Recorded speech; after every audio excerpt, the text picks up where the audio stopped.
அதற்கு பிறகு ஆயிஷா ரலியல்லாஹு அன்ஹா கலங்குகிறார்கள். சஹாபாக்களுடைய உள்ளங்கள் எல்லாம் நடுங்குகிறது, கைகள் எல்லாம் தளர ஆரம்பிக்கிறது.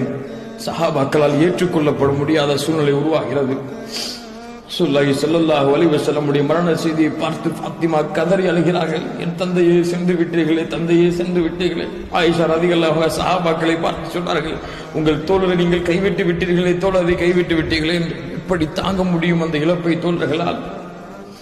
வெளியிலே உமர் சொல்லுகிறார், யாராவது அல்லாஹ்வுடைய தூதர் மௌத்தாகி விட்டார்கள் என்று சொன்னால் தலையை சிவி விடுவேன். ஏற்றுக்கொள்ள முடியவில்லை தோழர்களால். சில பைத்தியக்காரர்கள் சொல்லுகிறார்கள் உமருக்கு பைத்தியம் பிடித்தது என்று. எப்படி ஏற்றுக்கொள்ள முடியும் அந்த ஹபீபுடைய மரணத்தை? ஹபீபை பார்க்காமல் அந்த தோழர்களுடைய நாட்கள் கழியாது. ஹபீபுடைய முக